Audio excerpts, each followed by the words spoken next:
너는 두려워 말라. 이제 내가 너와 영원히 걸어가리라.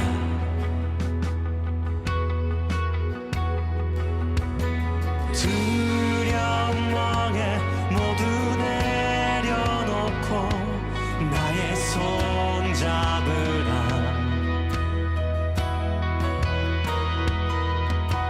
하늘의 영광 그곳 보좌 위에 함께 가리라.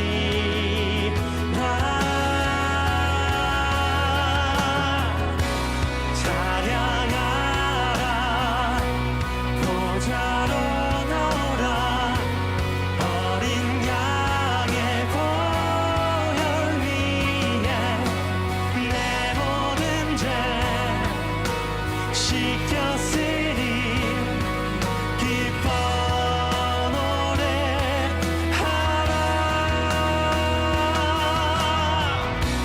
자유하라. 너는 내 것이니 나의 영을 채우리라. 내가 내 안에 내가 내 안에 영원히 거하리.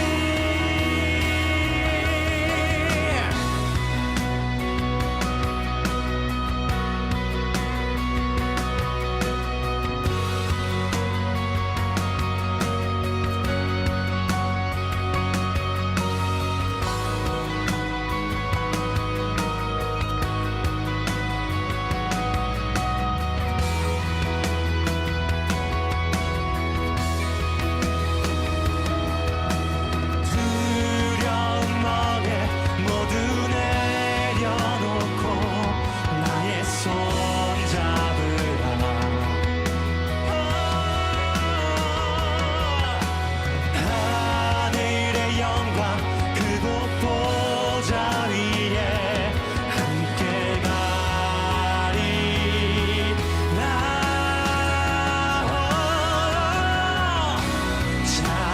찬양하라. 보좌로 나오라. 어린 양의 보혈 위에 내 모든 죄 씻겼으니 기뻐 노래하라. 자유하라. 자유하라. 너는 내 것이니 나의 영을 채우리라. 내가 내 안에 내가 내 안에 영원히 거하리.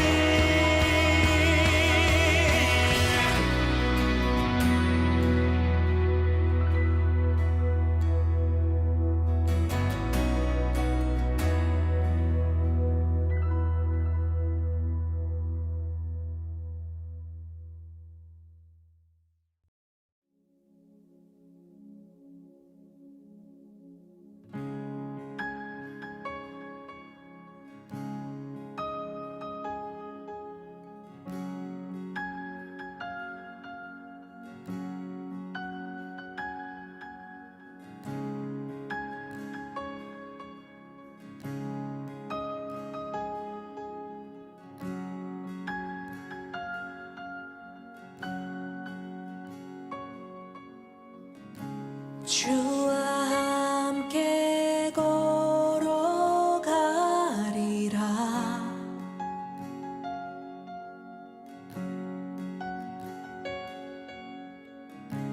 주와 함께 걸어가리라.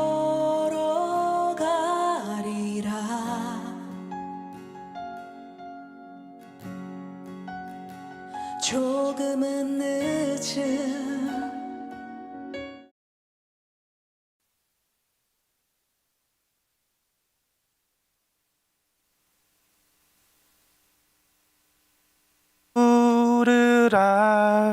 알미라.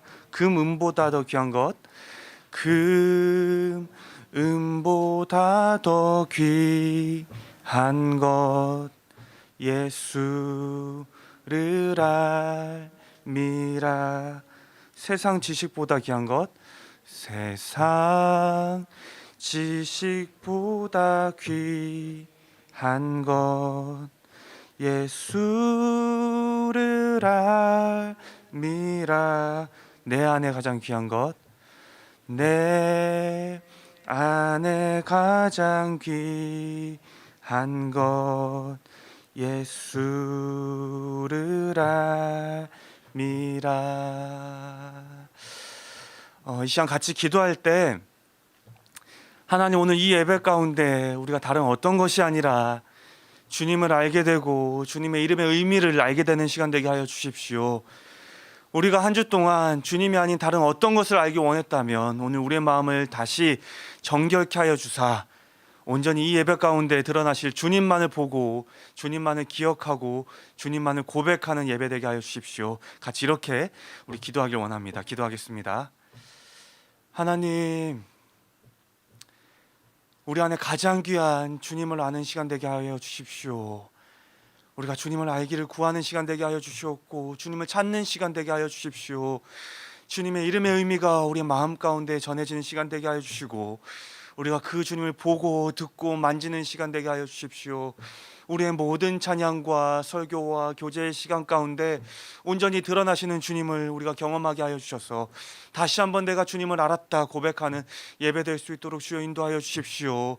이 예배 가운데 나오는 모든 성도들, 또 각자의 처소에서 드리고 있는 모든 성도들의 예배를 주님 기억하여 주시고 함께하여 주셔서 온전히 주님의 이름을 알리시고 또 그들이 경험할 수 있도록 주여 도와주시고 인도하여 주십시오. 하나님, 오늘 예배를 주 앞에 맡겨드립니다. 또한 우리 앞에 나타나실 주님을 기대합니다. 우리가 그 주님을 보게 하시고 듣게 하시고 만지게 하시고 경험하게 하여 주셔서 온전히 이 예배 가운데 나타나시는 주님을 우리가 마음껏 누리는 시간 될 수 있도록 주여 인도하여 주십시오. 그래서 그 주님이 우리 인생 가운데 가장 귀한 것임을 다시 한번 고백하게 하여 주시고 그 주님을 따라 살아가는 삶이 가장 존귀한 삶임을 우리가 다시 한번 깨달을 수 있도록 주여 인도하여 주십시오. 감사드리며 이 모든 말씀 살아계신 예수님 이름으로 기도드렸습니다. 아멘. 네, 곧 시작하겠습니다.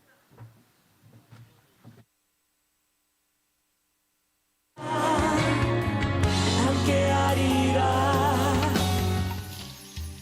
많은 이들 말하고 많은 이들 노래는 하지만 정작 가진 않는 길 두려운 생각보다 많이 힘들고 험한 길보단 그저 말로만 가려기에 점점 멀어져만 가네. 내게 생명 주었던 그 길 점점 이용하려 하네. 내게 사랑 주었던 그 길 다시 복음 앞에 내 영혼 선해. 주님 만난 그때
내 영혼 선해 주님 만난 그때 나 다시 돌아가 주님께 예배 드리며 다시 십자가의 길 다시 복음 앞으로 돌아갑시다. 복음 앞에 내 영혼 선해 주님 만난 그때 나 다시 돌아가 주님께 예배 드리며 다시 십자가의 길 걸으리 다시 복음 앞에 다시 복음 앞에 내 영혼 선해 주님 만난 그때 나 다시 돌아가 주님께 예배 드리며 다시 십자가의 길 주님을 만난 그때로 돌아갑시다. 주님을 만난 그때 복음을 들었던 그때로 돌아갑시다. 주님을 만난 기뻤던 사랑스러운 그때로 다시 돌아가 주께서 우리에게 맡기신 교회를 돌아보며 이 땅을 위해서 다시 한번 기도하며 나아갑시다. 기도하겠습니다.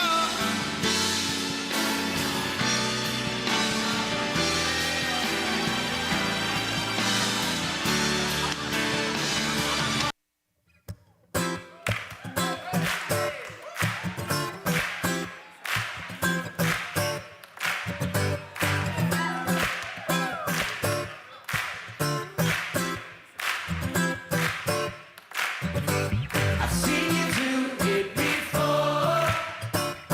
I believe you can do it again. You are all powerful.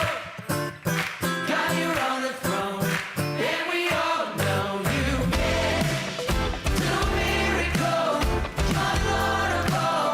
You're able. You can. You can move a mountain. There's no doubt about it. You're able. I know you can. Nothing's too hard. Nothing's too hard for you. I know you can. There is no other, nobody greater than you.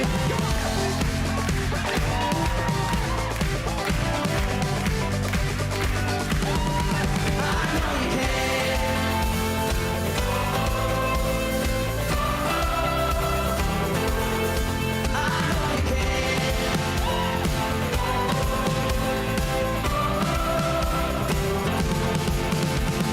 Keep my eyes fixed on you.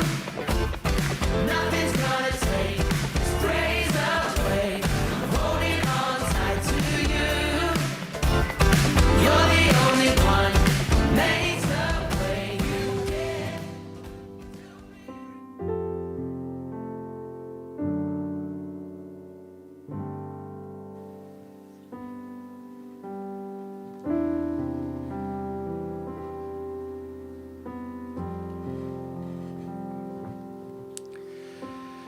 네, 시학교회 주일 예배 오신 여러분 환영합니다. 저희 말씀 같이 읽고 예배 시작하겠습니다.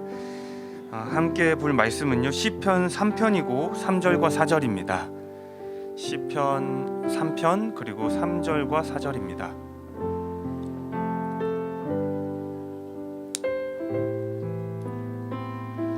시편 3편 3절 그리고 4절입니다. 네, 찾으셨으면 저희가 한 목소리로 3절과 4절을 같이 읽어보도록 하겠습니다. 3절입니다. 시작. 여호와여 주는 나의 방패시오 나의 영광이시오 나의 머리를 드시는 자이시나이다. 내가 나의 목소리로 여호와께 부르짖으니 그의 성산에서 응답하시는도다. 아멘. 이 시간 우리 같이 기도할 때요 방금 읽었던 말씀을 기억하며 우리 같이 기도했으면 좋겠습니다. 주님, 오늘 이 예배 가운데 주님이 어떤 분이신지 우리에게 알려주시길 원합니다. 우리의 산성이시고 방패시고 또 우리가 부르짖을 때 응답하시는 분이 주님이심을 우리가 경험하게 되는 예배 되게 하여 주십시오. 같이 이렇게 우리가 기도하고 예배를 시작하겠습니다. 기도하겠습니다. 하나님, 우리의 방패 되신 주님을 다시 한번 우리가 고백하는 시간 되게 하여 주십시오. 우리의 산성이심을 우리가 다시 한번 깨닫고 누리는 시간 되게 하여 주십시오. 주께서 우리의 삶에 응답하심을 우리가 이 예배 가운데 또 경험하게 하여 주십시오. 주님, 그 주님을 우리가 마음껏 누리는 이 예배 되길 원합니다. 한 사람 한 사람 가운데 주님을 누릴 수 있는 은혜를 허락하여 주시고 그 축복이 우리 모두의 삶과 예배 가운데 임할 수 있도록 주여 도와주십시오.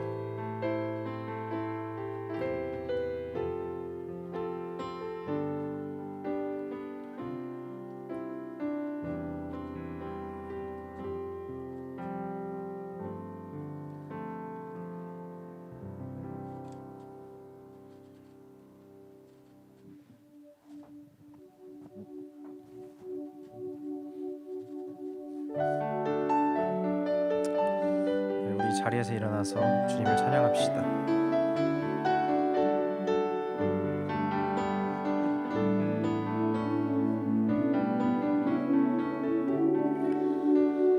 나를 세상의 빛으로 부르신 주님, 비추소서.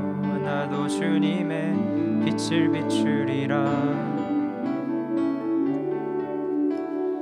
나를 세상의 빛으로 부르신 주님, 비추소서. 나도 주님의 빛을 비추리라. 나를 세상의 빛으로, 나를 세상의 빛으로 부르신 주님, 비추소서. 나도 주님의 빛을 비추리라. 나를 세상의 빛으로 부르신 주님, 비추소서. 나도 주님의 빛을 비추리라. 어둠을 밝히는 빛, 온 세상을 비추는 빛, 산 위에 마을이 숨기지 못하네. 어둠을 밝히는 빛, 온 세상이 비추는 빛, 산 위에 마을이 숨기지 못하네. 나를 세상의 빛으로 부르신 주님, 비추소서. 나도 주님의 빛을 비추리라. 나를 세상의 빛으로 부르신 주님, 비추소서. 나도 주님의 빛을 비추리라. 어둠을 밝히는 빛, 온 세상을 비추는 빛, 산 위에 마을이 숨기지 못하네. 어둠을 밝히는 빛, 온 세상을 비추는 빛, 산 위에 마을이 숨기지 못하네. 나를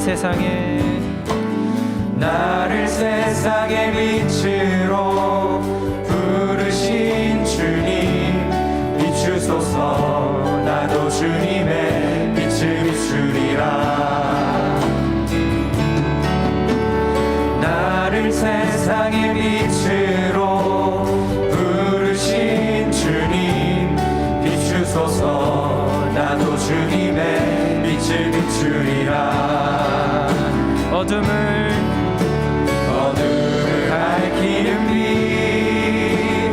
온 세상을 비추는 빛, 산 위에 마을이 숨기지 못하네.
어둠을 밝히는 빛 어둠을 밝히는 빛, 온 세상을 비추는 빛, 산 위의 마을이 숨기지 못하네. 나를 세상의 빛으로 부르신 주님, 비추소서. 나도 주님의 빛을 비추리라. 나를 세상의 빛으로 부르신 주님, 비추소서. 나도 주님의 빛을 비추리라. 비추소서. 비추소서. 나도 주님의 빛을 비추리라. 비추소서. 비추소서. 나도 주님의 빛을 비추리라.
쓰랴 십자가 밑에 나가 죄짐을 풀었네. 그 두려움이 변하여 내 기도 되었고 전날의 안숨 변하여 내 노래 되었네. 주님을 찬송하면서 할렐루야 할렐루야. 내 앞길 멀고 험해도 나 주님만 따라가리.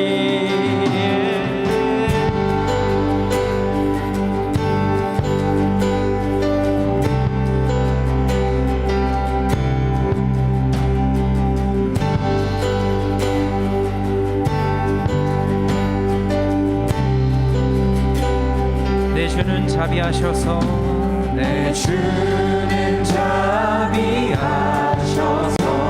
늘 함께 계시고 내 궁핍함을 아시고 늘 채워주시네. 내 주와 맺은 언약을 영불변하시니 그 날아가기까지는 늘 보호하시네. 다시 한번 주 안에 있는 나에게 날 근심이 있으랴 십자가 밑에 나가 내 짐을 풀었네. 그 두려움이 변하여 내 기도 되었고 전날의 한숨 변하여 내 노래 되었네. 주님을 찬송하면서 할렐루야 할렐루야.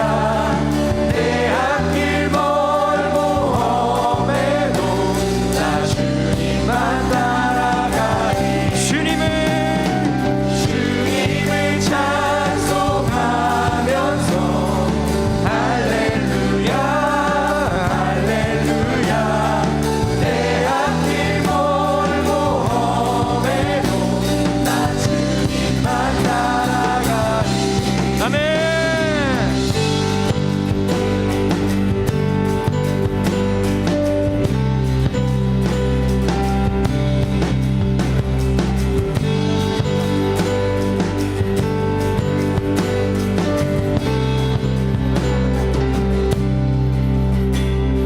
주님을 찬송하면서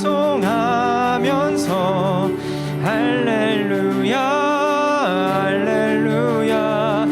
내 앞길 멀고 험해도 나 주님만 따라가리. 주님을 찬송하면서 할렐루야 할렐루야. 내 앞길 멀고 험해도 나 주님만 따라가리. 주님을 찬송하면서 할렐루야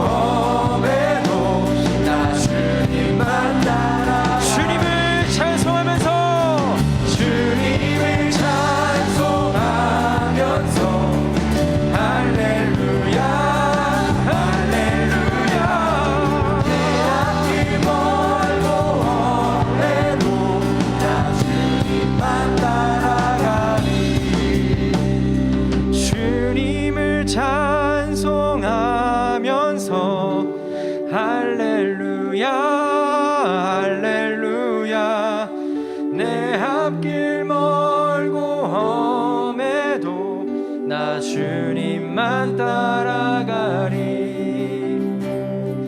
주님을 찬송하면서 할렐루야 할렐루야 내 앞길 멀고 험해도 나 주님만 따라가리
사랑하는 성도 여러분, 요즘 우리의 삶에서 우리 안에 찾아오는 근심과 두려움 때문에 주님을 따라가기를 포기하거나 멈춰버리는 어떤 삶이 있습니까?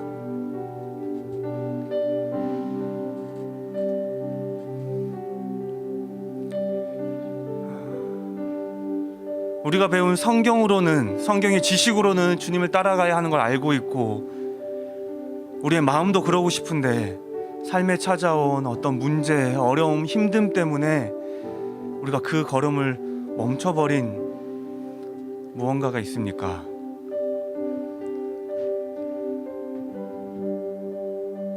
그렇다면 이 시간 우리가 주 앞에 주님의 도우심을 구했으면 좋겠습니다.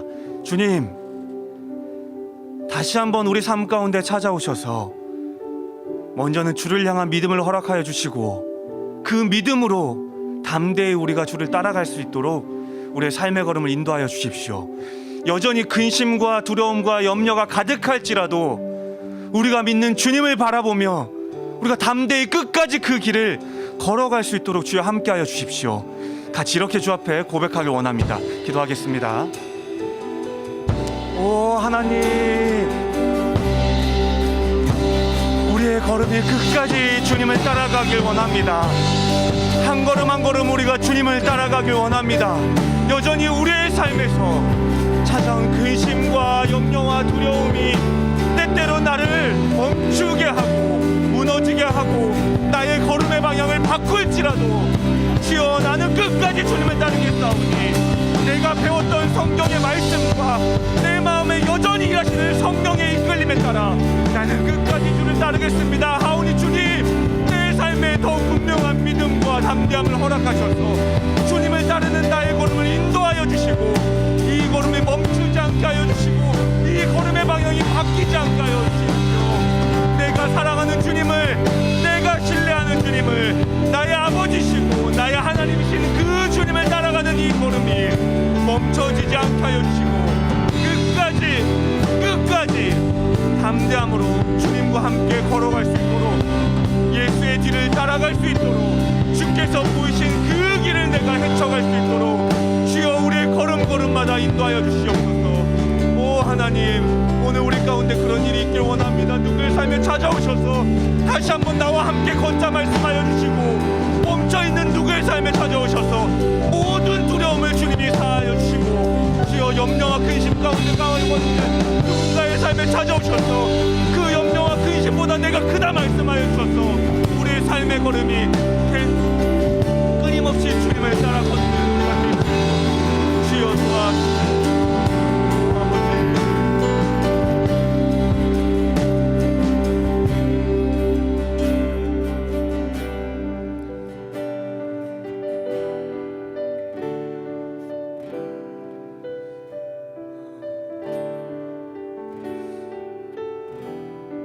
이번 한 주도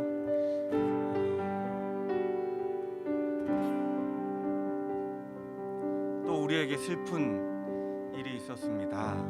광주에서 아파트 공사 현장이 무너졌던 일인데요.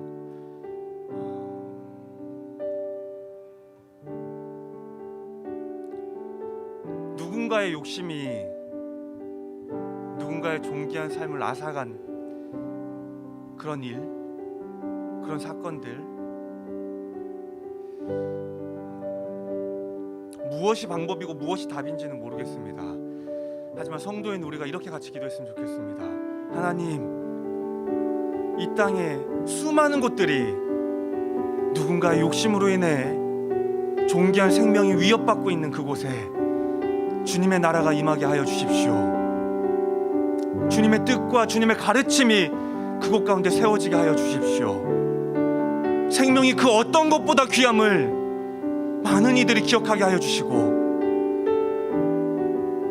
그 기억으로 한 사람 한 사람을 존귀히 여기고 그 생명을 지켜내는 이 땅 되게 하여 주십시오.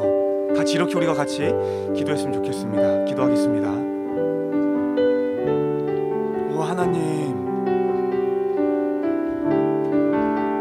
주님의 형상을 닮아 주님의 형상대로 지음받은 한 사람 한 사람의 가치가 그 어떤 것보다 귀함을 우리가 잊지 않게 하여 주십시오. 그 생명을 돈으로 환산하지 않게 하여 주시고, 그 생명을 시간으로 바꾸지 않게 하여 주시고, 그 생명을 다른 어떤 가치로 바꿔내지 않게 하여 주셔서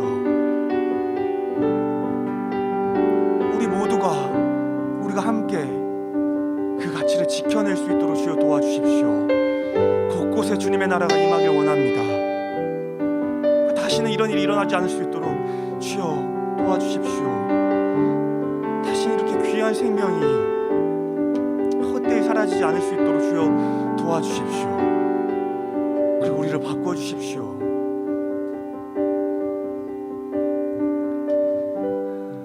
사랑하는 주님, 오늘 이 예배도 우리가 주 앞에 주님께 맡겨드립니다. 우리가 주님을 더 사랑하길 원합니다. 그리고 주님이 나를 사랑하심을 더 분명하게 깨닫길 원합니다.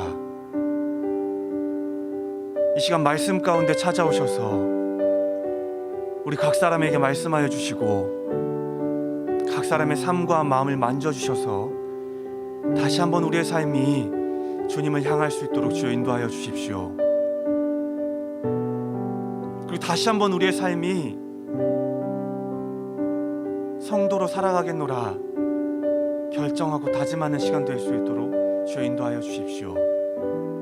그래서 오늘 이 예배가 우리의 삶이 아주 작은 것 하나라도 주를 닮은 모습으로 변화시켜 예배 후 우리가 살아갈 삶에서 그 변화가 우리가 있는 그곳에 하나님의 나라를 드러내고 보이고 세우는 그런 시간 될 수 있도록 주여 인도하여 주십시오. 감사드립니다. 주님, 이 모든 말씀 살아계신 예수님 이름으로 기도드렸습니다. 아멘.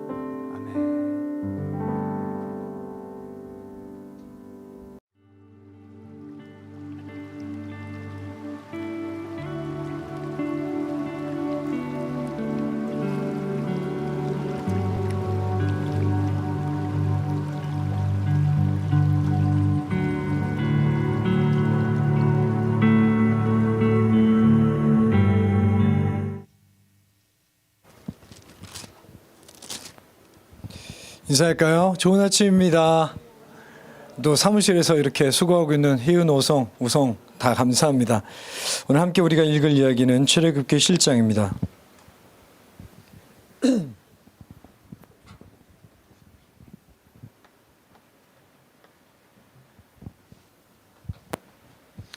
저랑 교대로 읽을게요. 14절부터 24절입니다.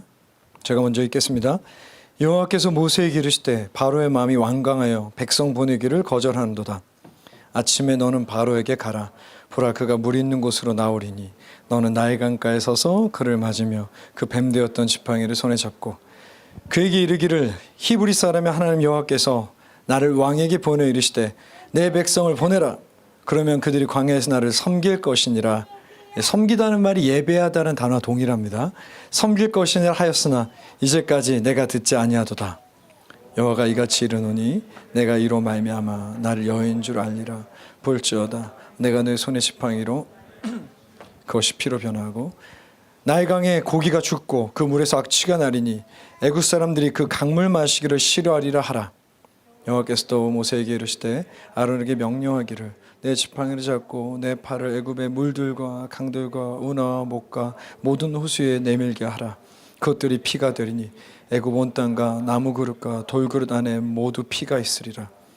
모세 아론이 여호와께서 명령하신 대로 행하여 바로와 그의 신하의 목전에서 지팡이 들어 나일강을 치니 그 물이 다 피로 변하고 고기가 죽고 그 물에 낙지가 나니 애굽 사람들이 나일강 물을 마시지 못하며 애굽 땅에 온 땅에 피가 있으나 애굽 요술사들도 다 자기들의 요술로 그와 같이 행함으로 바로의 마음이 완악하여 그들의 말을 듣지 아니하니 여호와의 말씀과 같더라. 바로가 돌이켜 궁으로 들어가고 그 일에 관심을 가지도 아니하였고. 24절 같이 보겠습니다. 애굽 사람들은 나일강 물을 마실 수 없으므로 나일강가를 두릅파서 마실 물을 구하였더라. 요새도 새해 계획 같은 거 세우나요? 사랑하는 MG 여러분, 젠지 여러분들 새해 계획을 세웁니까? 보통 새해 계획을 세우고 이제 15일쯤 지났는데 어떻게 잘 되고 있어요? 그렇게 우리가 새해 계획을 세우면서 다이어트든 공부든 이런 결정하면서 우리가 깨닫는 건 사람이 참 바뀌지 않는구나 이런 생각을 우리 하게 되죠. 사람이 바뀌지 않는다 생각나는 사람 있습니까? 파라오죠. 바뀌지 않은 파라오.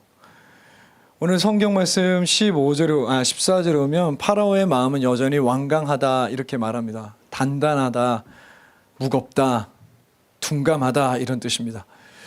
근데 왜 파라오의 마음이 이렇게 단단하여졌을까요? 그건 그가 여호와를 모르기 때문이에요. 들어본 적이 없는 신입니다. 익숙한 신의 이름이 아니에요. 그는 여호와에 대한 경험이 없습니다. 그래서 바로 이 모든 일이 시작되는 거예요. 우리가 앞으로 듣게 될 이야기죠. 17절 오면 대단히 중요한 이야기가 나오는데요. 여호와가 이같이 이르노니 내가 이로 말미암아 나를 여호와인 줄 알리라. 여기서 말하는 이야기는 파라오가 여호와를 알게 될 것이란 얘기예요. 이게 왜 중요합니까? 아브라함의 자손들, 속칭 유대인, 히브리인들 제외하고 쉽게 말하면 이방인에게 처음으로 이방인 너가 나 여호와를 알게 될 것이라고 말한 선언적 메시지이기 때문이에요. 자, 그리고 여러분 출애굽기 원래 이름 기억나십니까? 그 모세오경은 원래 이름이 중요하다고 했잖아요. 이 성경의 원래 이름이 첫 문장에서 보통 가져오거든요. 출애굽기의 원래 이름은 이름들이란 뜻입니다. 그래서 여러분 한번 기억해 보세요. 집에 가서 팟캐스트도 보고 유튜브 재생해 보면 이 출애굽기의 중요한 이야기 중에 이름이라는 단어가 계속 나오는 걸 알 수 있어요. 이름은 무엇을 말했습니까? 존재. 이름을 알리시겠다는 것. 이 이름이란 책은 하나님이 어떤 분이신지 우리의 역사, 우리의 삶에 나타나시는 이야기예요. 존재가 나타나 버려요. 그래서 우리가 다 아는 이야기, 이 열지양이라는 이야기가 나오게 된 것입니다. 너무 유명한 이야기죠. 다윗과 골리앗만큼 유명한 얘기 아니에요? 이집트 왕자 열지양. 그런데 저는 이 이야기를 열지양이라고 말하는 것에 대해서 조금 마음이 이렇게 편하지가 않아요. 왜냐하면 물론 고통스러웠겠지만 이것을 그냥 재앙이라고 하기에는 하나님이 의도 없이 그냥 고통을 준 것이 아니기 때문이에요. 저는 차라리 표적이란 말을 쓰는 게 어떨까 생각합니다. 표적은 뭡니까? 기적인데 특별히 하나님이 어떤 분이신지를 상징적으로 나타냈던 기적을 우리가 구별하여 사인, 표적이라 말합니다. 자, 오늘 그렇다면 이 얘기는요, 그냥 표적에 대한 이야기죠. 그런데 궁금하지 않으세요? 이 파라오에게 자신을 알리기 위한 10가지 표적. 근데 왜 첫 번째가 나일이 피가 된 이야기인가? 왜 나일이 피가 된 게 첫 번째일까요?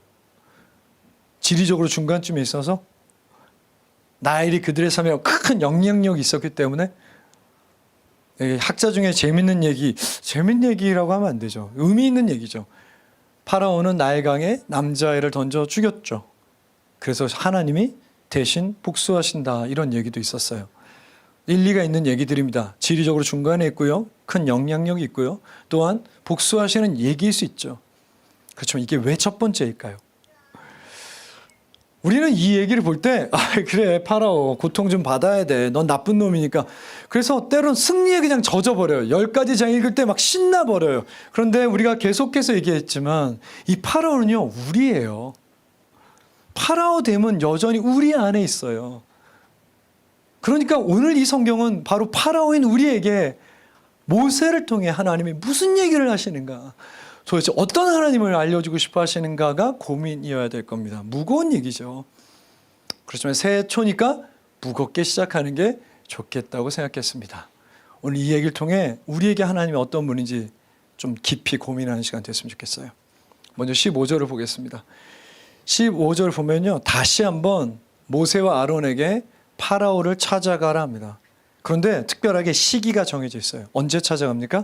아침에 찾아가요. 자, 한번 생각해 봅시다. 왜 아침에 파라오가 나일강 옆에 있을까요? 생각해 보세요. 왜 파라오가 나일강 옆에 아침에 있을까요? 씻으려고? 아니면 먹을 물을 구하기 위해? 파라오는 그럴 필요가 없다는 뜻입니다. 그 이름 자체가요. 그는 지배자입니다.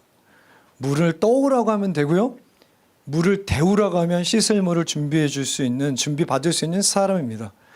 그렇기 때문에 아침에 아마 거기 간 건 예배다, 제사다, 제의다라고 얘기합니다. 그리고 16절에 보면 똑같은 얘기를 하라 그래요. 지겹게 들었어요. 모세를 통해 파라오한테 똑같은 얘기를 또 하십니다. 뭡니까? 야, 내 백성을 자유케 해라. 내 백성을 해방해라. 두 번째, 그래서 광야에 가서 나를 예배하게 해라. 세 번째, 너에게 향한 그 숭배와 예배를 멈춰라. 듣겠어요, 안 듣겠어요? 당연히 안 듣죠. 그러니까 파라오가 안 들을 거니까, 그러면 너 그 지팡이로 나일강을 치라 하셨어요. 다음 날 찾아갑니다. 아침에 파라오한테 갔겠죠? 저는 이 설교 주면서 자꾸 이렇게 기업 앞에 있는 피켓 1인 시위하는 사람이 생각났어요. 막 이렇게 얘기하는 거죠. 자유케 해라. 숭배를 멈춰라. 예배드리게 해라 여호와를. 들은 척 했을까요? 안 했을까요? 예, 들은 척 안 했을 거예요. 왜? 예배 중이니까요. 중요한 제사가 있었을 거 아닙니까? 안 들으면 어떻게 하라고 그랬어요? 그 뱀이 됐던 지팡이로 나일을 치라고 했잖아요. 자, 아론이 딱 쳤더니 나일강이 피가 되었다. 아마 이 중에 그 누구도 우리 몸속에 있는 피가 되었다고 생각하는 분은 없을 겁니다. 저도 그렇게 생각하지 않아요. 여러분이 그렇게 믿고 싶다면 믿어도 되겠지만 이 본문은 붉게 되었다는 걸 말합니다. 자, 그러면 나일강이 왜 붉게 되었을까요? 몇 가지 이유가 있습니다. 범람의 시기에 남쪽 수단 지역에서 황토를 끌고 올라오는 나일은 붉어질 때가 있었다. 첫 번째. 두 번째, 편모충이라는 병균, 세균, 어떤 세포 동물 때문에 일종의 적조 현상이 일어났다.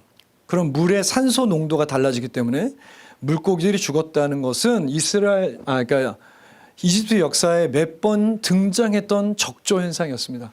아마도 적조 현상이었을 가능성이 전 높다고 봐요. 왜냐하면 21절에 물고기가 바로 죽기 시작했거든요.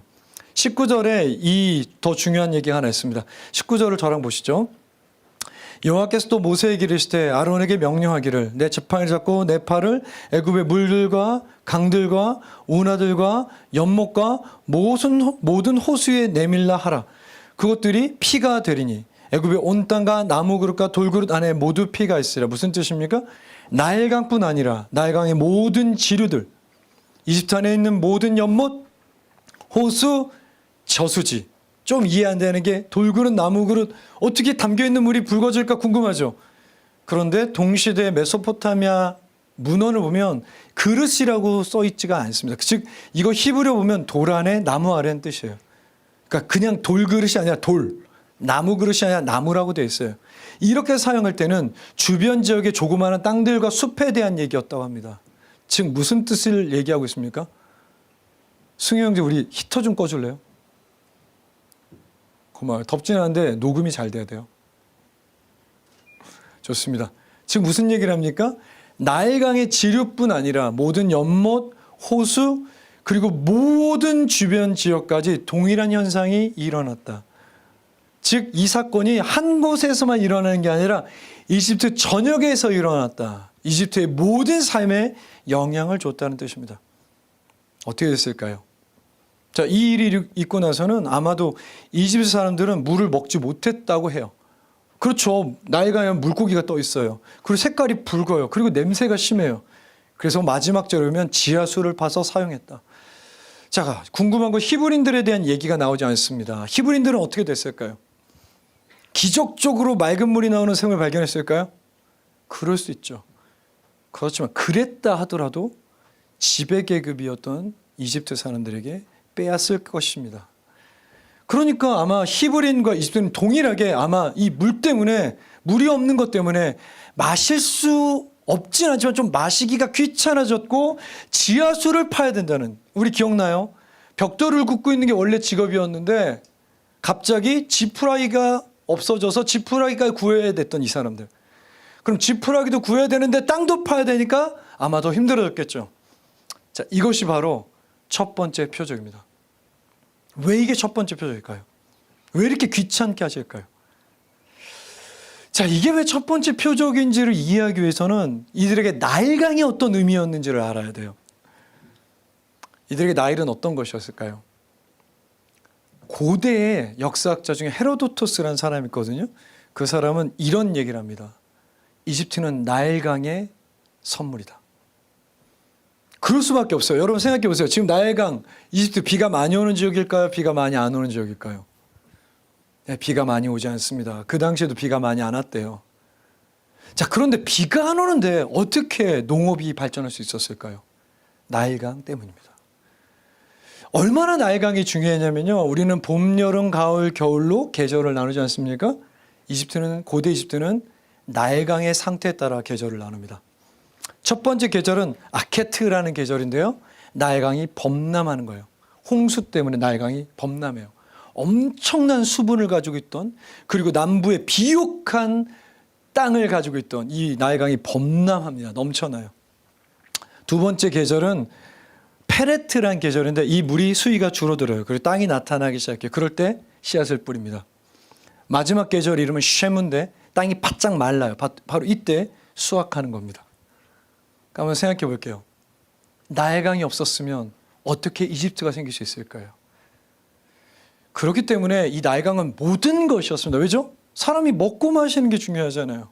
먹는 거 나일강 아니면 할 수가 없어요. 그리고 나일강에 물고기도 엄청 많았대요. 농업, 수산물, 마실 물. 그러니까 나일강은 정말 말 그대로 이집트의 생의 근원이었습니다. 삶의 근원이었어요. 당연히 신으로 섬겼을 것 같지 않아요? 그런데 여기서 착각하면 안 돼요. 나일강은 신이 아니었습니다. 굉장히 구체적이죠. 나일강에 범람하는 게 신이었습니다. 나일강이 범람할 때 그들은 신을 경험했어요. 당연하죠. 다시 한번 정리해 볼까요? 사람들은 모두 다 먹고 마셔야 됩니다. 나일강이 없으면 농사도 못 짓고요. 물고기도 못 구해요. 그 당시 무역할 수 있는 방법도 없어요. 고대는. 그러니까 나일강이 모든 것입니다. 생명, 삶, 이집트 문명의 모든 것. 당연히 신이었고요. 이 범람하는 신의 이름을 하피라고 불렀습니다. 한 가지 더 기억해야 되는데요. 파라오에게는 통치 이념이라는 게 있었어요. 어떻게 통치해야 되는 게, 어떻게 통치해야 되는가. 그것을 마앗이라고 합니다. 마앗. 근데 성경의 토부랑 좀 비슷해요. 하나님이 보시기에 좋았더라 했던 하나님의 의도대로 진행되는 창조. 이거랑 비슷해요. 그것을 마앗이랍니다. 똑같아요. 창조의 질서를 파라오는 지켜야 돼요. 즉 이집트 문명을 혼돈과 불의로부터 막아내는 것이 파라오의 목적이라고 생각했어요. 자, 그럼 생각해 봅시다. 그러면 파라오의 마앗을 위해 가장 중요했던 행동이 뭘까요? 그것은 나일강을 치수하는 거예요. 모든 것입니다. 그리고 물이 빠졌을 때에 드러난 영토를 사람들에게 나눠줘서 구획을 정하고 그것 가지고 생산을 하게 하는 거였어요. 어때요? 과학이 없죠? 과학이 발전됐던 시대가 아니지 않습니까? 매년 일어나는 범람이기 때문에 계절화했지만 그래도 혹시 일어나지 않을 수 있기 때문에 당연히 하피신에게 아침마다 제사를 지내야 되는 거죠. 최선을 다해서. 그것이 파라오의 마앗이었습니다. 그렇게 생각하면 되게 이상하지 않아요? 아침에 바로 이 문제 때문에 예배를 드리고 있는 겁니다. 그런데 갑자기 노인 2명이 나타나더니 나이강을 쳤습니다. 여기서 치다란 말이 굉장히 강하죠. 어조가. 나이를 쳤다. 사람을 죽였다. 형을 죽였다. 동생을 죽였다 할 때 그 표현이에요. 하나님이 나이를 치신 거예요. 나이를 쳤을 때 어떻게 됐습니까? 피처럼 묽어졌죠. 물고기가 죽어 떠올랐죠. 그리고 악취가 났죠. 그냥 이건 상징하는 게, 이게 의미하는 게 하나밖에 없습니다. 무엇입니까? 나일이 죽었다는 거예요. 나일의 생명의 근원이 사라졌다는 거예요. 생명이었던 나일이 갑자기 죽음이 되었다는 거예요. 왜 이것이 첫 번째 표적입니까? 여호와는 지금 파라오에게 물어보는 거예요. 너가 하피가, 이 나일이 너의 모든 것이라고 생각했는데 누가 더 강하냐? 누가 진짜 생명의 근원이냐? 누가 모든 것을 시작한 존재냐? 이 첫 번째 표적은 바로 이 질문을 하고 있는 겁니다. 내가 사랑하는 이집트의 근원이 여호와냐 하피냐? 이 표적 때문에요, 단 한 사람도 죽지 않습니다, 성경에. 그렇지만 하피가 죽게 된 거죠. 그가 죽음으로 나타나게 된 겁니다. 근데 여러분, 그렇게 보면 이거 되게 이상해요. 왜 그렇습니까? 자, 죽고 나서 어떻게 됐는지 봅시다. 먼저 22절입니다. 애굽 요술사들도 자기들의 요술로 그와 같이 행하였다. 우리 지난주에 김우성 목사님 설교 기억해 볼까요? 잘 봐, 여호와라는 신은 대단해. 지팡이 뱀! 뱀 됐어요. 그랬더니 얘들아, 우리 실력 보여줘. 지팡이 뱀, 지팡이 뱀, 지팡이 뱀. 우리도 할 수 있어. 이 의미가 있습니까, 없습니까? 이거 의미가 있죠. 우리도 할 수 있어. 의미가 있죠. 그런데 여러분, 물이 피 빡! 야, 너희 할 수 있어? 그럼요. 여기 깨끗한 물이 있는데 저희도 피로 만들 수 있답니다. 물피, 물피, 물피. 이건 의미가 없죠. 왜 그렇습니까? 남은 깨끗한 물을 오염시키고 있는 중이잖아요. 피가 된 물을 깨끗하게 하는 요술이었다면 의미가 있어요. 그렇지만 이 요술은 아무것도 드러내질 못해요. 그냥 우스꽝스러워요. 스스로 죽이고 있는 거잖아요. 그런데 이 말도 안 되는 요술 뒤에 바로가 더 이상한 행동을 합니다. 23절입니다. 파라오가 돌이켜, 원래 성경은 집으로 돌아갔다 돼 있어요. 그리고 이 일에 관심을 두지 않았다. 정확한 표현은 그 모든 상황과 현실에 마음을 두지 않았다. 이거 생각해 보세요. 여러분, 만약에 하피를 믿는 종교 이름을 하피교라고 해볼게요. 그럼 모태신앙 아니에요? 파라오는?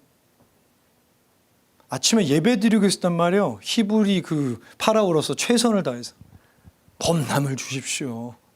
우리 가운데 올해도 풍요를 주십시오. 그것이 의무예요. 파라오의 의무. 최선을 다했겠죠? 열정적으로 했을 겁니다. 신하들 앞에서 얼마나 경건했을까요? 그런데 갑자기 두 명의 노인이 나타나 피켓 시위를 하더니 지팡이를 쳤더니 자기가 알던 신이 죽었어요. 그런데 어떻게 집에 돌아갑니까? 여러분, 이와 비슷한 일 경험해 본 적 있습니까? 저랑 같이 교제하던 성도님이 있어요. 어머니가 암이셨습니다. 되게 오래 아프셨어요.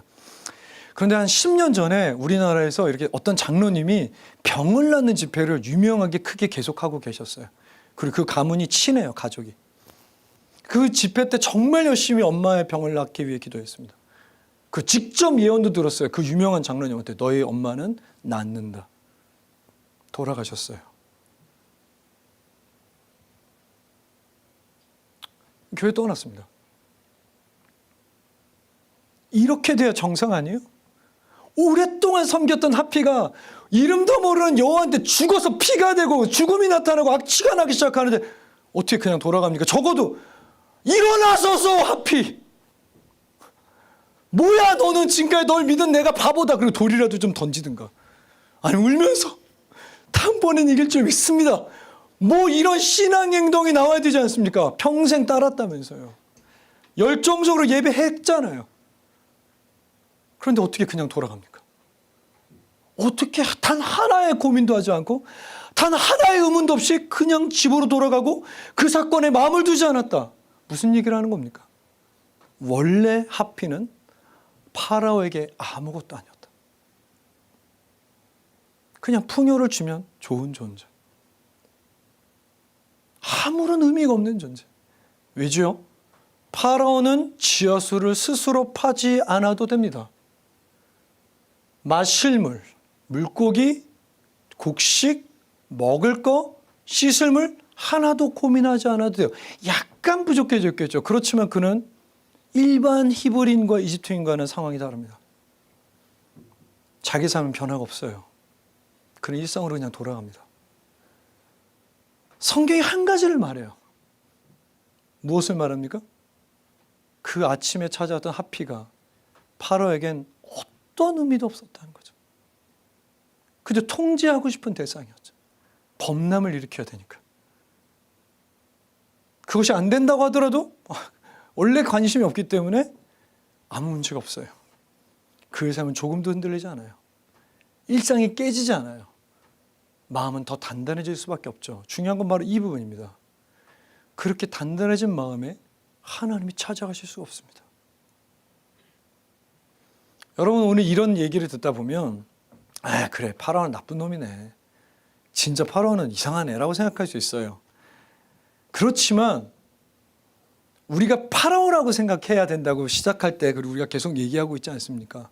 자, 그러면 오늘 이 세 번째 주일 15일 지난 이 주일날 우리가 한 가지 고민을 해봐야 되죠. 뭡니까? 제가 한번 얘기해 볼 테니까 여러분이 속으로 고민해 보세요. 여러분의 삶의 근원과 생명의 근원은 무엇입니까? 나는 이날 아침 11시에 이 코로나 위기 가운데 오신 분들은 하나님인 걸 의심하지 않아요. 요번에 얘기하면 마스크 안으로 조용하게 아멘 해보세요. 여러분의 생명의 근원, 삶의 근원은 여호와 하나님이십니다. 믿습니까? 그렇죠. 그럼 제가 다른 질문을 좀 해볼게요. 그 하나님에 대해 고민해 본 적 있습니까?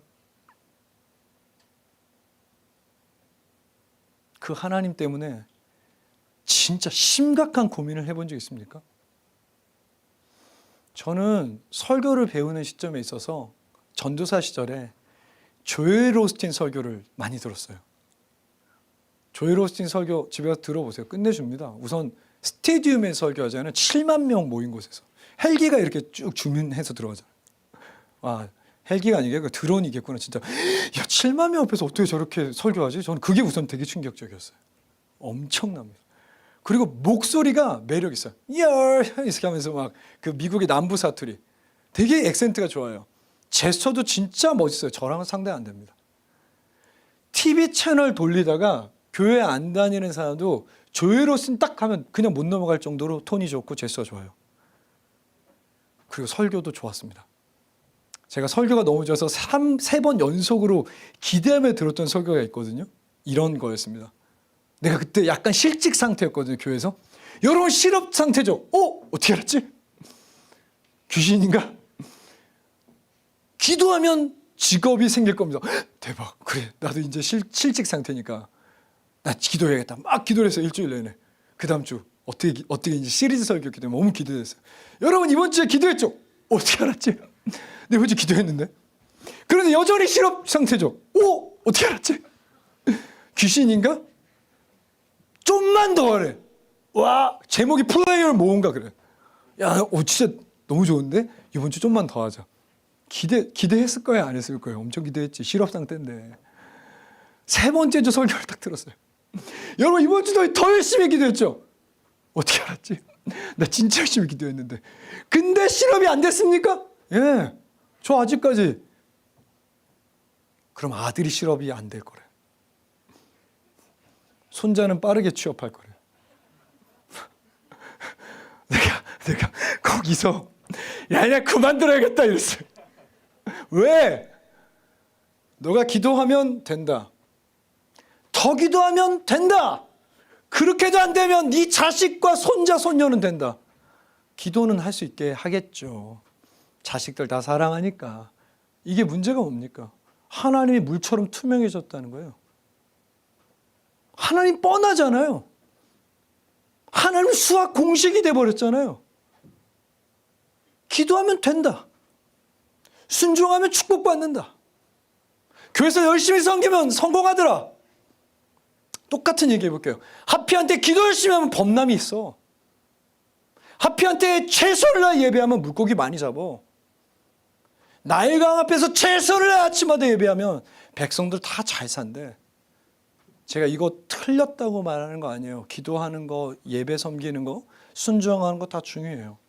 이 신앙의 문제가 뭡니까? 이게 오늘 봤던 파라오의 신앙과 너무 똑같다는 거예요. 초대 교부 신학자였던 어거스틴이 이런 말을 합니다. 여기 한번 잘 들어보시죠. 당신이 만약 여호와를 이해하였다면 그것은 여호와가 아니다. 알아요? 아까 그 기도랑 비슷한 느낌이라는 거. 다시 한번 생각해 볼까요? 당신이 여호와를 이해하였다면, 즉 여호와가 공식이 됐다면, 기도하면, 섬기면, 순종하면 그것은 여호와를 안 것이 아니다. 당연한 얘기 아닙니까? 저희 와이프가 있어요. 제 아이들 3명, 올사라고 불러요. 이제 올사춘기, 올사 친구들. 도무지 예측이 안 됩니다. 내가 날 때부터 옆에 있었고요. 1명 빼고 날 때는 1명은 없었는데 제가 지금까지 계속 봤는데 도무지 예측이 안 돼요. 그리고 요새 우리 와이프가 너무 멋있어졌어요.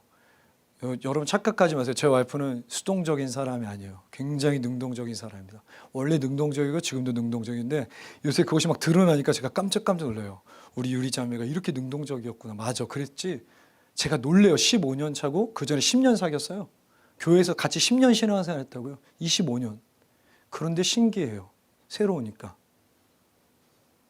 여러분은 안 그렇습니까? 엄마 안 신기해요? 남자친구 안 신기해요? 신기하게 만들어주세요. 그러면 가서 우리 남자친구, 남편, 와이프, 우리 아이들 여러분 다 신기하죠? 살아있는 인격은 예측이 어렵습니다. 특별히 사춘기가 되면 더 어려워요. 원래 예측이 어려워요. 그런데 하물며 하나님의 공식이 될 수 있습니까? 하나님의 공식이 될 수 있습니까? 근데 누군가 전해줬어요. 하나님은 뻔해. 기도하면 들어주지. 섬기면 잘 되지. 충성하면 성공하지. 그들의 삶의 근원도 하나님이라고 고백합니다. 우리 권사님, 집사님, 성도 여러분, 목사님, 장로님, 당신의 삶에 가장 중요한 게 무엇입니까? 하나님이요라고 말해요. 최선을 다해 기도하고 예배하고 충성하고 교회 섬깁니다. 왜죠? 통제한 데를 하나님을 통제하고 싶어 하니까. 그것은 우상입니다.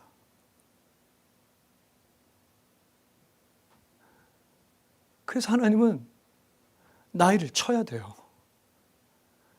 사랑하는 히브리, 사랑하는 이집트, 사랑하는 파라오가 힘들겠죠. 그렇지만 하나님은 나이를 치셔야만 해요. 나이를 피처럼 만들어야 돼요. 수많은 물고기가 죽어야 돼요. 수많은 악취가 이집트 전역에 나야 돼요. 왜죠? 그 우상을 쳐야 되니까요. 그것이 하나님이 아닌 것이니까요. 아까 떠나갔던 우리 자매 돌아왔습니다. 얼마 안 걸렸어요. 더 슬픈 게 뭔지 아세요? 내 삶의 근원은 하나님이다. 난 기도 열심히 했고 예배 열심히 했고 교회 선교 열심히 했고 봉사 열심히 했는데 안 된다. 안 된다. 왜 안 되지? 그럼 답이 뭐예요 여기서?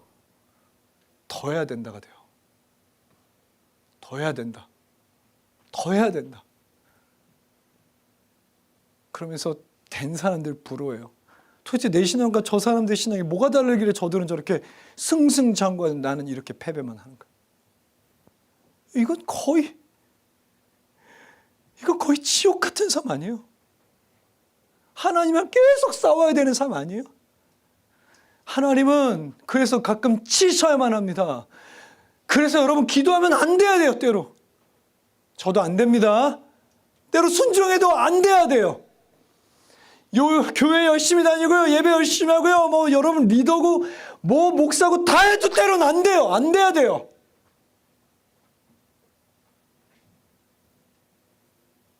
그럼 그럴 때 제발 자신의 신앙을 자책하지 마십시오. 내가 더 해야 되나 보다. 아니요, 그렇지 않습니다. 차라리 고민을 시작해요. 왜 그렇습니까? 절대로 일상으로 그냥 돌아가지 마세요. 파라오처럼 그랬어? 그리고 돌아가지 마십시오. 어떻게 여러분의 일상이 그대로입니까? 중심이 하나님이라면서요. 생의 근원과 삶의 근원이 하나님이라면서요. 어떻게 하나님의 모습이 이렇게 무기력하게 아무 저항도 못한 하나님으로 나타났는데 그냥 아무 힘없이 그냥 돌아갑니까? 모세처럼 해야죠. 모세 어떻게 했습니까? 하나님이라면서요. 당신이 하나님이라면서요. 나 40년 동안 미디안에서 이렇게 빼기치기 한 게 당신이에요? 당신 뭐 할 수 있어요? 당신 할 수 있는데 나 왜 가난해요? 당신이 40년 동안 나 도와준 거 뭐예요? 좀 보여봐요. 당신 여호와인데 여호와가 뭔데요? 당신과 당신의 길과 내 길은 너무 달라요. 나는 그 길을 못 걸어가겠어요. 모세가 이렇게 하죠. 우리가 지금까지 몇 주 동안 몇 달 동안 설교한 게 모세는 이렇게 해요. 놀라운 게 뭡니까? 모세가 그렇게 고민할 때마다 하나님이 그를 설득하신다. 그 고민이 도대체 어떤 방식으로 끝나는지 모르겠지만 그 고민이 항상 하나님의 사랑받음으로 끝난다는 거예요. 사랑하는 여러분, 그냥 간단히 말할게요. 여러분의 하나님을 의심하라는 겁니다. 목사님, 하나님 의심해도 되나요? 네, 됩니다. 왜죠? 우리 하나님은 엄청 커요. 도무지 설명이 안 돼요. 그런데 우리 하나님은 엄청 가까이 오셨어요. 예수님이 그것에 우리 가운데 보여주신 거죠. 그리고 예수님과 함께하면 언제나 사랑을 받아요. 그리고 그 사랑은 우리 삶의 모든 부분에 영향을 주기 시작합니다. 그래서 삶이 참 좋아져요. 여러분이 예배할 때마다 만약 그 하나님을 만난다면 잘 알 수 없지만 엄청 큰데 나를 엄청 사랑해서 언제나 다가오시고 나와 매우 친밀하고 나는 그 존재에게 사랑받고 있는구나를 느낀다면 축하드립니다. 여러분 여호와 앞에 있는 거예요. 아침에 가라고 했습니다. 한 가지 의미가 더 있대요. 학자들이. 뭐죠? 저녁에 가도 돼요. 봤지? 나의 강 피로 만든 거 그거 나야. 이러면 되잖아요. 왜 아침에 가라고 하였는가? 그것이 시급한 문제였기 때문이다. 파라오도 그분의 자녀입니다. 빨리 알려주고 싶어 하시는 거죠. 그의 삶의 가장 큰 문제. 새해가 시작됐습니다. 1월 달에 뭐 달라진 게 있나요? 추운 거 말고는 엄청 추워요, 요새. 근데 왜 우린 새해에 뭔가 새로운 시작을 한다는 생각을 하잖아요. 그래서 저는 하나님이 여전히 시급하다고 생각합니다. 신앙이 있으시죠? 하나님이 당신의 삶의 주인이시죠? 중심이시죠? 그렇다면 고민해 보셔야 될 거예요. 아까 이후에 노래 부르며 기도할 때.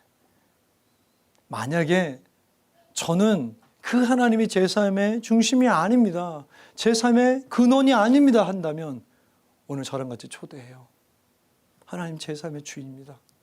제 삶의 근원입니다. 이제 주님이 원하시는 삶을 살아가겠습니다. 그렇다면 시급하신 분이 여러분의 하나님 될 줄 저는 믿습니다. 최근에 우리 가정 예배 드리는데 이제는 오이사니까 누가 사춘기인지 말 안 해도 되겠네요. 우리 오이사 중에 한 명이 저한테 김영 목사님 설교 나눴던 날인데 하나님의 존재에 대해 좀 고민해봐야 되겠어. 그런 얘기를 하더라고요. 제가 너무 좋았습니다. 드디어 무신론자가 됐나? 사랑하는 아들, 딸 하나님한테 실망해야 돼.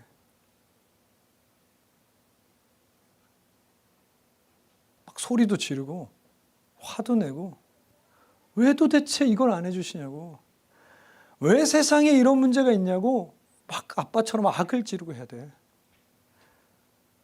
자신컨대 아빠도 때론 하나님이 없다고 느낄 때가 많아. 아니 있어도 무슨 의미가 있는가 정말 자주 생각해. 다만 아빠는 하나님한테 가서 물어보는 거야. 당신이 무슨 의미가 있습니까? 당신 도대체 무슨 의미가 있습니까? 우리한테 능력을 보여주십시오. 그럴 때 큰 하나님을 만났던 거야. 사랑하는 성도 여러분, 여러분도 마찬가지입니다. 때로 하나님이 없는 것 같다면요, 죽은 것 같다면요, 무기력한 하나님이라면요, 그냥 일상으로 돌아가지 마십시오. 하나님 가서 모세처럼 물어봐요. 왜 이러시냐고. 당신 하는 게 뭐냐고. 여호와라고요? 여호와가 뭔데요? 막 이렇게. 자신컨대 하나님은 답하십니다. 그리고 하나님이 얼마나 큰지 알려주실 거예요. 그리고 그것이 우리의 신앙이 될 것입니다. 오늘 제가 제일 좋아하는 노래 같이 부를 텐데요. 이 노래 부르면서 우리 신앙에 대해 좀 생각해 보면 좋겠습니다.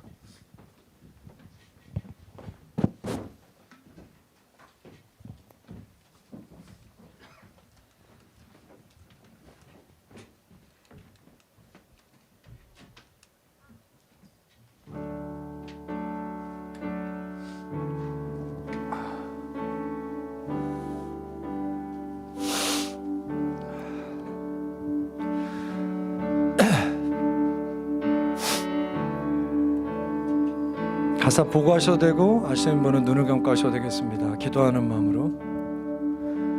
내 맘에 주여 소망 되소서. 주 없이 모든 일 헛되어라.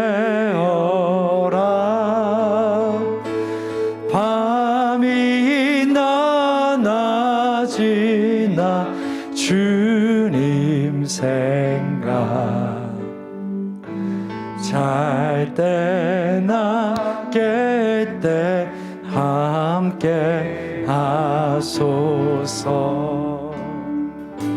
지혜의 주여 말씀으로써 언제나 내 안에 계십소서. 주는 내 안, 나는 자녀, 나는 자녀. 주 안에 내가 늘 살고 지고 세상의 영광 눈앞에 없네. 주님은 영원한 나의 기억. 주님만 내 안에 계시오니 영원한 주님 참 귀하여라. 영원한 주님, 영원한 주님 승리의 주. 하늘의 기쁨을 주옵소서. 어떠한 고난이 닥쳐와도 만유의 주여 영원한 주님 내 승리의 주. 영원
주 없이 모두 헛되어라 헛되어라. 주님만 내 안에 계시오니 주님만 내 안에 계시오니. 영원한 주님 영원한 주님 참 귀하셔라. 주님만 내 안에 주님만 내 안에 계시오니. 영원한 주님 참 귀하라. 우리 마음을 살피며 주님만 내 안에 계시 주님만 내 안에 계시오니. 영원한 주님 참 귀하소서. 내 맘에 주여 소망 되소서. 주 없이 모든 일 헛되어라. 밤이나 낮이나 주님 생각 잘 때나 깰 때 함께 하소서. 하나님은 수학 공식처럼 우리가 알 수 있고 또 통제할 수 있는 분이 아닙니다. 혹시 여러분의 신앙이 어떤지 확인해 보시고 오늘 진짜 기대되는 일은 아직도 하나님 앞에 자신의 삶을 드리지 못한 분들, 오늘 이 시간에 시급하게 우리 가운데 이 말씀을 전하시는 하나님 앞에, 하나님 제 삶을 주 앞에 드립니다. 저는 주를 따르겠습니다. 주가 저의 하나님이십니다. 우리 같이 좀 그렇게 기도하는 시간 갖겠습니다. 기도하십시다.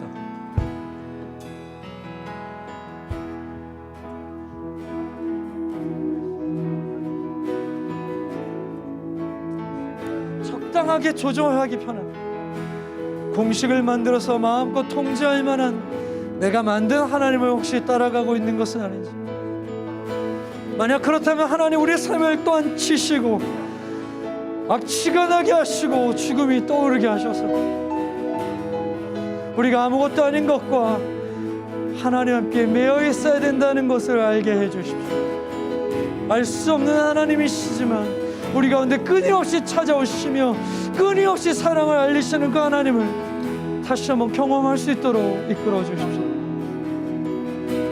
하나님, 만약 오늘 누군가가 하나님 앞에 자신의 삶을 다시 한번 드리기로 혹은 처음으로 드리기로 결정한다면 이번 한 해가 정말로 아름다운 한 해가 되게 하시고 하나님과 함께하는 이 계절이 얼마나 달라질 수 있는지, 얼마나 멋져질 수 있는지, 얼마나 영향력 있어질 수 있는지, 얼마나 행복한지 알려주셔서 2022년 정말로 말 그대로 새로운 한 해가 될 수 있도록 인도해 주십시오.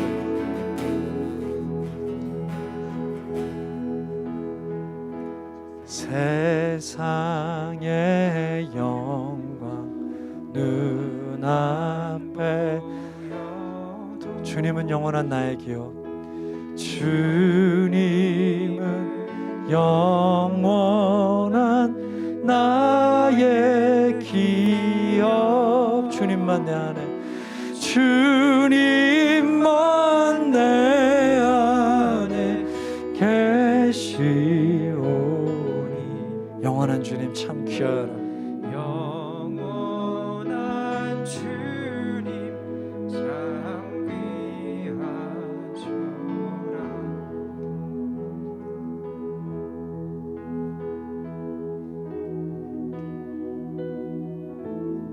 주님, 어떻게 파라오는 자신이 평생을 섬겼던 신이 죽음으로 나타났을 때도 아무것도 달라지지 않을 수 있었을까요?